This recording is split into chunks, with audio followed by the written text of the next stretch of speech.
Assalamualaikum warahmatullahi wabarakatuh. Kita mulai dengan bacaan basmalah.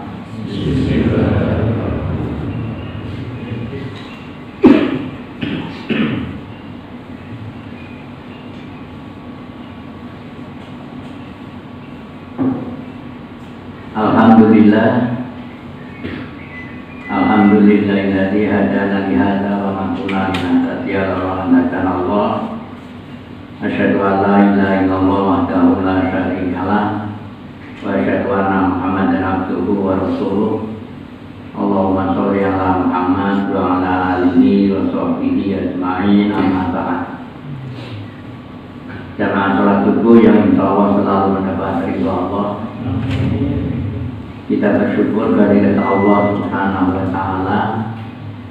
Pada pagi ini dipertemukan kembali, diingatkan kasih dan hati untuk bisa hadir di masjid ini. Mudah-mudahan itu indikasi mendapat ridho dari Allah Subhanahu wa Ta'ala.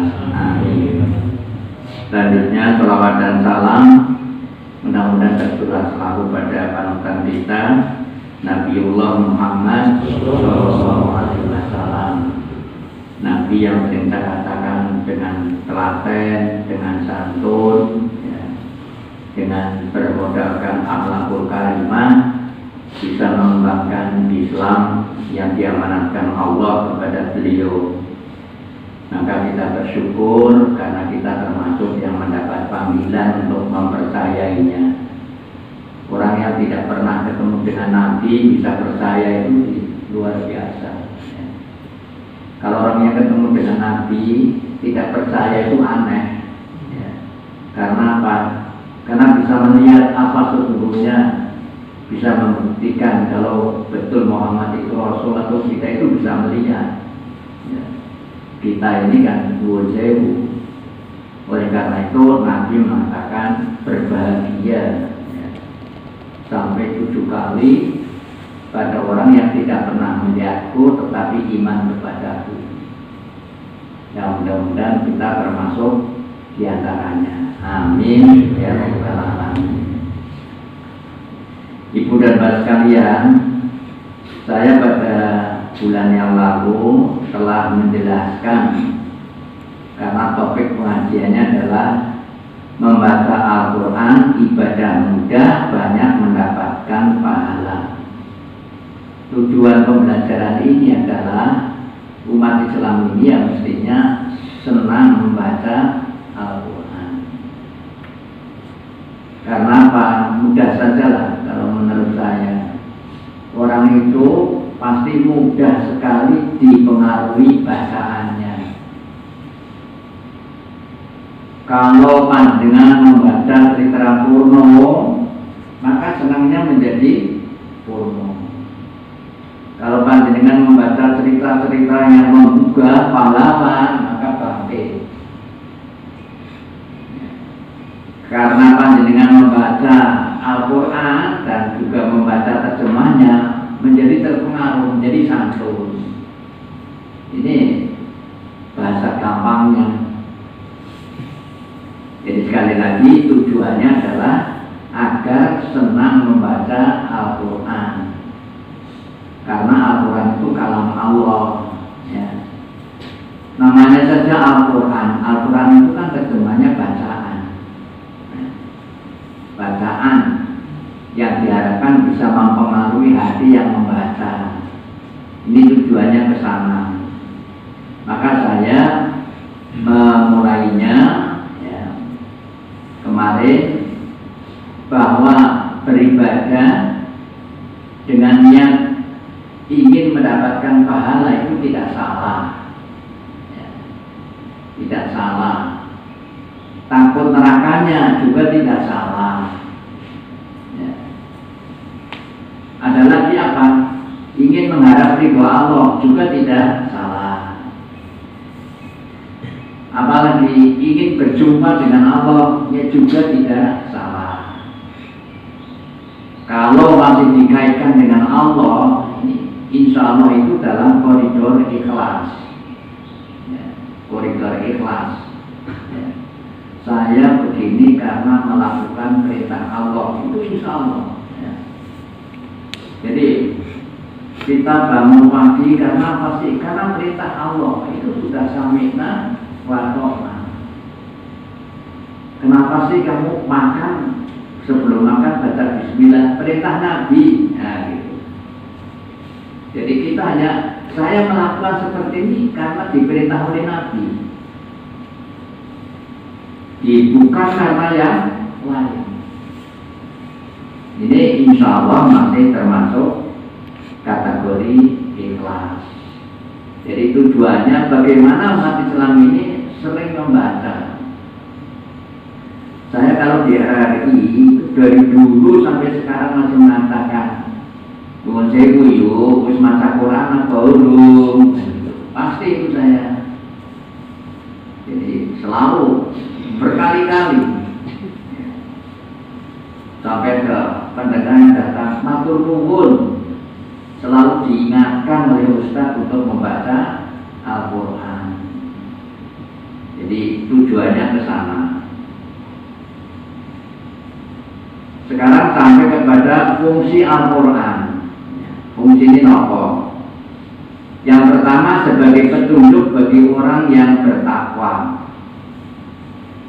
Zalikal kitabu la raiba fihi hudan lil muttaqin. Kalau orang yang bertakwa kok nggak mengenal Quran, dia lucu dan itu ya.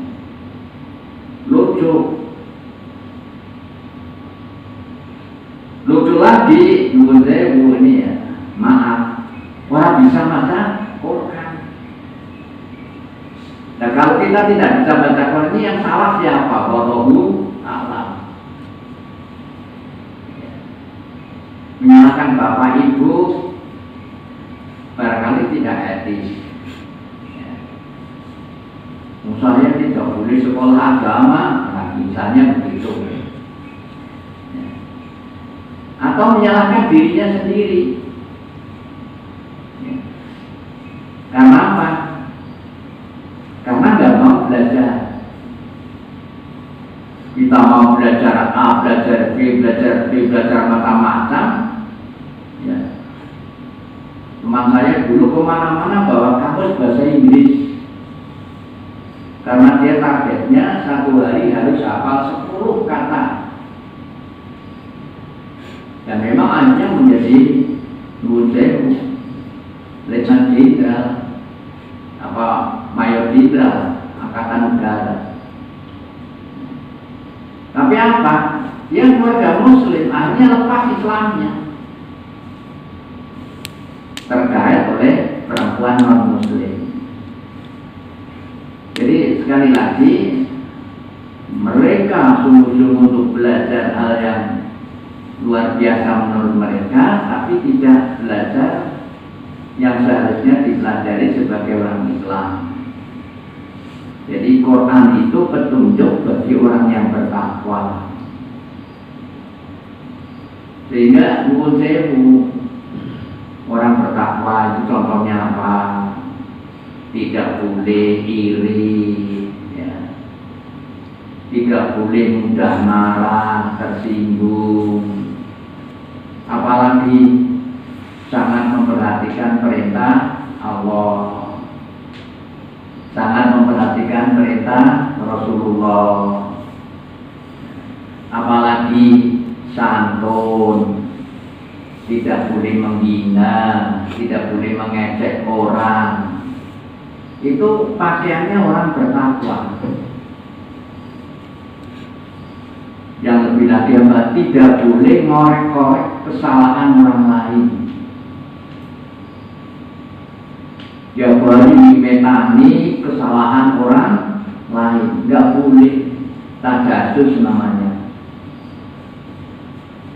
Maka ada hadis, berbahagialah orang yang sibuk metani dirinya sendiri. Jadi hanya koreksi dirinya sendiri. Ini orang bertakwa. Dan itu kita temukan di dalam Al-Quran. Dan yang kedua, sebagai petunjuk manusia dan penjelasan-penjelasan mengenai petunjuk. pembeda antara yang hak dan yang batil. Di sini saya katakan hudan linnas, tadi hudan lil muttaqin. Contohnya apa? Sekarang banyak sekali buktinya. Contohnya banyak sekali. Saya membaca yang ada di WA banyak sekali ya. Hudan linnas menjadi petunjuk bagi manusia. Ada sarjana luar biasa angkasawan dari Rusia. Dia bisa meyakinkan bahwa suatu ketika matahari itu akan terbit dari barat. Jadi suatu ketika matahari itu akan terbit dari sebelah barat, dikaji melalui ilmiah. Lalu apa yang disampaikan itu dikatakan Al-Quran, Rasulullah sudah menyatakan tanda-tandanya dekat kiamat adalah matahari akan terbit dari sebelah barat. Akhirnya dia masuk Islam, dipecat ya. Tapi bagi mereka tidak ada masalah. Yang terakhir adalah orang Jerman, angkasawan juga, setelah naik ke atas, dia membaca Al-Quran dan dia melihat, dia meyakini kalau ada air pasti ada kehidupan. Dia meyakini kalau ada air pasti ada kehidupan. Lalu apa? Teori ada air ada kehidupan itu dari mana? Dia jebulnya berasal dari Al-Quran. Karena setiap sesuatu makhluk itu mesti diciptakan dari air. Manusia apapun itu semuanya dari air. Panjenengan bisa membuktikan. Tadinya tanah nggak ada apa-apanya, ada air, tumbuh. Oleh karena itu saya pernah menyampaikan, kalau di luar bumi ini yang kita huni ada air, berarti ada kehidupan ya. Allah di dalam Al-Quran menyatakan manusia itu hidupnya hanya di bumi. Manusia itu hidupnya hanya di bumi. Dan di bumi itu ada air. Saya kemarin sampai bertanya kepada orang, kenapa hujan itu tidak jatuh ke Mars? Kok jatuhnya ke bumi? Nggak ada yang bisa menjawab. Ini beberapa astronom mengatakan yang namanya planet yang mereka datangi ini kan kering. Lu apa nggak kehujanan? Ini hudan linnas, petunjuk bagi manusia. Kalau orang Amerika lain lagi masuk Islamnya. Dia meyakini kalau dulu yang namanya bumi, Mars, Pluto itu gandeng jadi satu. Dia meyakini betul teori itu. Diingatkan oleh Islam. Islam menyatakan bumi itu dulu menyatu dengan langit. Maka muncul teori Big Bang itu. Ledakan yang luar biasa sehingga terpisah. Ini hudan linnas, petunjuk bagi manusia secara umum. Kemudian berikutnya adalah sebagai penawar dan rahmat bagi orang-orang beriman. Penawar, penyejuk, ya satu contoh saja lah.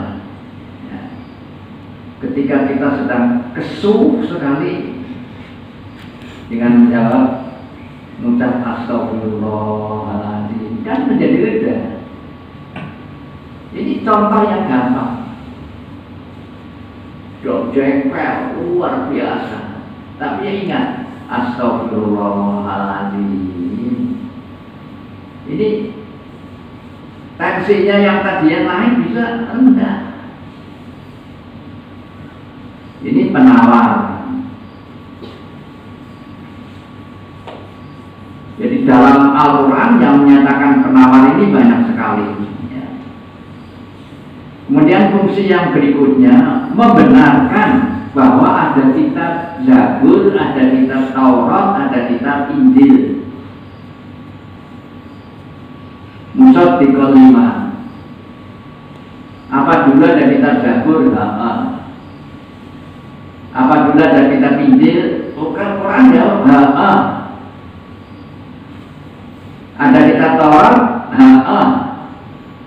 Artinya apa? Tidak menafikan kalau dulu pernah memang ada nabi-nabi dan rasul. Jadi tidak menafikan.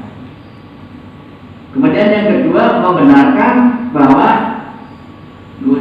meluruskan bahwa orang Nasrani menganggap Isa Tuhan itu keliru, itu diluruskan oleh Al-Quran. Kalimat Musaddiqal lima membenarkan itu memang fungsinya dua.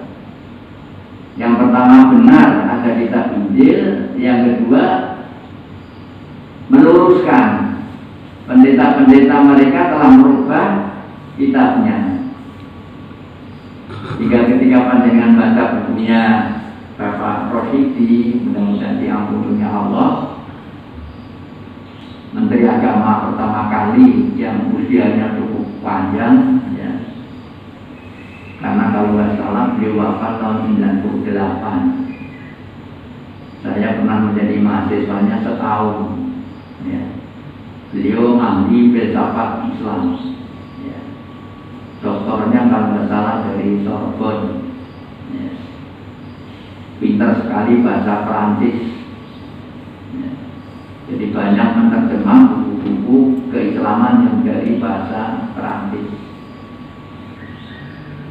Kalau baca buku beliau tahu sejarah kapan Nabi Isa diangkat jadi Tuhan. Jadi yang mengangkat itu umatnya. Kapan itu ada konsili 1, konsili 2, konsili Nicea dan seterusnya. Dan apa yang dikatakan oleh Rosyidi itu tidak salah. Ketika saya mendengarkan ceramahnya Handono, ya. Dulu kan sangat populer Ibu Handono, karena dia adalah calon pastor, suruh mempelajari Al-Quran, ya, untuk mencari celah-celahnya, tetapi justru berbalik, ya. Dengan membaca Al-Quran dia menjadi dapat hidayah. Dari orang yang tidak bisa membaca Al-Quran menjadi penceramah yang banyak hafal ayat Al-Quran. Itu dulu pernah diundang ke Purwokerto, Irena Handono, ya. Jadi sekali lagi ini luar biasa.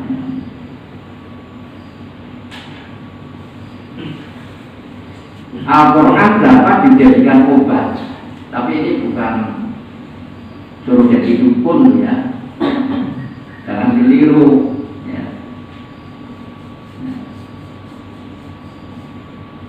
Sahabat pernah mengobati seorang kepala suku yang disengat binatang dengan dibacakan Al-Fatihah. Bukhari pada hadis nomor 2276, Muslim pada hadis nomor 65 dalam kurung 2201, Abu Dawud dalam hadis nomor 3900, Tirmidzi pada hadis nomor 2063 dan seterusnya meriwayatkan sebuah hadis yang berbunyi begini. An Abi Sa'id radhiyallahu anhu qala, Intolakan aparun minasa bin Nabi SAW bisafarin safaruhan. Kata nazalu ala hayyid min ahyail Arab. Kata Abu Sa'id Al-Khudri, pernah serombongan sahabat pesiar jalan-jalan mengadakan acara bepergian di luar kota. Hatta nazalu ala hayyin min ahyail Arab, sampai pada perkampungan orang Arab. Fastadawhum, karena kemalaman dia minta untuk menjadi tamu orang-orang Arab.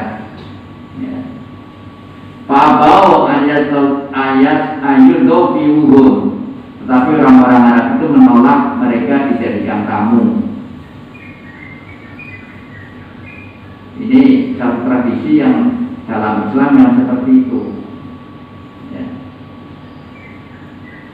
Jadi saya dua pengalaman yang luar biasa, ya, bahwa menjadi tamu itu sangat penting. Yang pertama, ketika saya tilik keponakan saya dan mau ke Palembang, mobil keponakan saya patah asnya. Ya. Begitu saya rubuh-rubuh, didatangi orang, "Bapak dari mana?" "Saya dari Jawa." "Mau kemana?" "Mau ke Palembang." "Ada apa?" "Nah, bla bla bla bla bla." "Mari Pak, masuk ke rumah saya. Bapak saya jadikan tamu saya." Saya sudah mengatakan, "Cukup, terima kasih." "Enggak, harus masuk ke rumah saya." Dia agak tersinggung, ya, rupanya. "Enggak, harus masuk ke rumah saya, jadi tamu saya." Nah, karena keras nadanya, lalu kami pun oke lah, terima kasih. Ya. Dijamu, dikasih air, dikasih, lalu diberi penjelasan. "Bapak, kalau Bapak tidak mau jadi tamu saya, barang-barang Bapak itu akan dirayak orang. Tetapi kalau sudah saya tanggung, itu tamu saya aman." Itu seperti itu makna menjadi tamu orang. Ini yang pertama. Yang kedua, setelah kalau dari Jakarta itu masuk Jakarta, ya, mana yang banyak gadis nikah semalam? Ya. Kalau keluar Jakarta mau ke sini kan ada gadis nikah semalam, ya. Yang penting nikah kan gitu. Dengan siapa wallahu a'lam itu. Mobil saya pecah bannya. Mobil saya pecah bannya. Itu kira-kira ya jam 12-an. Ya. Lalu ada datang orang pakai kedua putih gitu. "Bapak, mari jadi tamu saya." Gitu. "Terima kasih sekali Bapak, atensinya besar." "Enggak, jadi tamu saya." Akhirnya saya masuk ke rumahnya. "Bapak, kalau sudah jadi tamu saya aman. Sebentar lagi anak-anak nakal nanti kira-kira jam 1, luar biasa." Akhirnya apa? Saya ikut. Lalu apa? Diantar ke mobil sebagai bukti bahwa dia tuan rumah. Gitu. Nah, setelah dandani mobil saya, "Sudah Pak, hati-hati jalan, nggak apa-apa." Jadi makna antudoyiku, menjadi tamu, karena dijamin. Ketika sahabat minta dijadikan tamu, ditolak oleh orang Arab itu. Lalu diwal dalika Sayyidul Hayy. Kemudian pimpinan kelompok Arab itu disengat binatang. Fataulahu bikuli zain layan mau syai'un. Orang-orang mencari obat tetapi nggak menemukan. nggak ada yang tahu. Faqala ba'duhum, maka sebagiannya berkata, law ataitum bihaulai wahtu alladzina nazalu la'alahu ayakuna indahum ba'dihim syai'un. Tanyalah kepada itu orang yang asing itu, kalau ada yang bisa mengobati. Nah, itu begitu. Maka orang-orang pun datang kepada rombongan sahabat itu. Ayyaratu inna sayyidana ludiko. Mas, pimpinan saya disengat kalau jengking. Saya sudah mencari obat dan mengobatinya nggak bisa. Apa panjenengan diantaranya ada yang bisa mengobati? Ditanya begitu. Lalu sahabat mengatakan, ya yang bisa, yang bisa. Nanti dulu. Nah, walaupun saya bisa nanti dulu. Kan aneh. Loh, anehnya dari mana? Saya minta dijadikan tamu, Anda menolak. Aku gelem ngobati, asal aku diupai. Ya, ini minta upah. Lalu apa? Oke lah, diupai.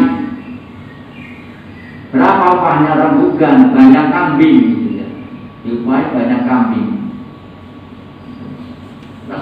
Belah, setuju? Oke. Mana rumahnya? Nah, yang sanggup tadi datang ke rumah. Lalu apa? Dibacakan Al-Fatihah. Lalu sembuh. Sembuh.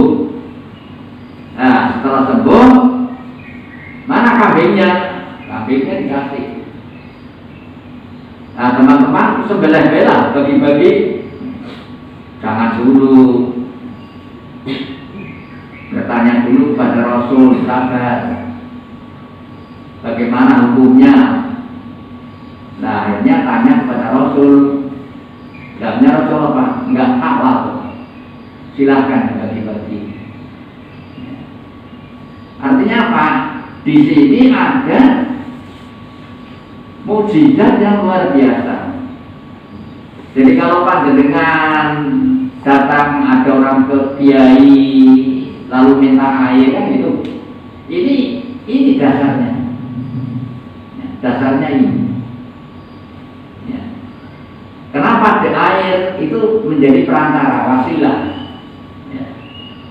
Menjadi wasilah. Aslinya enggak, aslinya langsung dibidahi.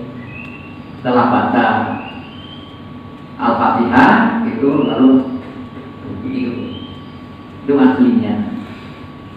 Nah, yang hebat lagi apa? Hadis sahih, ya. Luar biasa. Pernah mengobati orang gila dengan dibacakan Fatihah.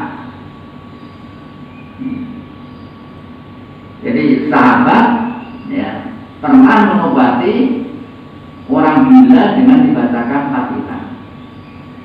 Dikatakan dalam waktu beberapa hari. Ini hadis, ya, riwayat Tirmidzi yang telah dinyatakan sahih oleh Albani. Jadi sekali lagi, Quran memang mukjizat. Tetapi ingat, saya ngomong begini bukan mendorong Anda untuk berbuat seperti itu. Sekali lagi, saya yang mengatakan itu kehebatan Al-Quran. Fisik, non fisik. Konon yang ada di Suryalaya, orang-orang kena itu hanya dibacakan Quran. Suruh wirid, ya. Suruh sholat, suruh wirid, nggak diobati apa-apa. Mertua saya konon itu dulu seorang kiai itu juga mengobati seperti itu. Jadi sekali lagi, ini hanya menunjukkan bahwa Quran itu luar biasa. Ya, jangan kemudian kita salah gunakan. Ya. Apa nggak percaya bahwa Al-Quran itu bisa menjadi penawar. Nah, penawar yang paling luar biasa adalah penawar hati. Maafi sudur, apa yang ada dalam dada kita. Ini Quran. Salah satu manfaat yang disampaikan oleh Allah, ya, sifatun lima fi sudur, obat yang ada dalam dada manusia. Nah, dada ini kan apa ya? Perasaan macam-macam, sakit macam-macam. Nah, karena itu sekali lagi ini kita diminta bagaimana agar senang membaca Al-Quran. Saya senang sekali katanya di sini ada tafsir Al-Quran. Ya. Diikutilah. Ya. Itu satu hal yang luar biasa. Kita jangan melupakan Al-Qurannya. Ikutilah tafsir itu. Sehingga apa? Misalnya ketika mendadak imamnya enggak ada halangan, itu jadi imam dengan baik. Ya. Karena belajar. Al-Quran itu kalau dibaca sesuai dengan makhraj dan tajwid itu nikmat. Ketika dibaca tidak sesuai dengan tajwid dan makhraj itu nuwun sewu. Jadi sekali lagi mendorong kita umat Islam agar senang membaca Al-Quran. Itulah ibu dan bapak sekalian, ini kajian ini 3 sesi, ya, 3 sesi. Ini tadi malam kan Mas Fahmi datang, kalau mau ngopi di kopi silahkan. Tetapi beliau melihat ini kok angka 91 kan gitu. Iya, itu adalah isi buku, ya, yang sudah siap terbit, ya, tapi sedang mencari dana penerbit, ya, untuk diterbitkan ini belum masuk. Ya. Jadi karena untuk menerbitkan buku itu tidak sedikit ongkosnya, ya, maka saya katakan silakanlah bagi mereka yang mau memesan. Jadi isi kajian itu tentang tausiah saya di berbagai masjid, saya lengkapi, saya ulas kembali, ya. Dan yang terakhir adalah separuh dari buku ini tentang sifat-sifat orang Yahudi. Terima kasih perhatian Bapak Ibu sekalian. Ya. Itulah pengajian kali ini. Bagaimana agar kita gemar membaca Al-Quran. Saya katakan sebaiknya umat Islam itu membaca Al-Quran 1 hari 1 malam 2 kali. Panjenengan kondur baca Quran 10 ayat. Mau tidur baca Quran 10 ayat atau baca maghrib. Ya monggo. Karena menurut Rasulullah Quran itu akan memberi syafaat bagi pembacanya. Matur nuwun, terima kasih. Subhanakallahumma wa bihamdika asyhadu an la ilaha illa anta astaghfiruka wa atubu ilaik. Walhamdulillahirabbil alamin. Wassalamualaikum warahmatullahi wabarakatuh.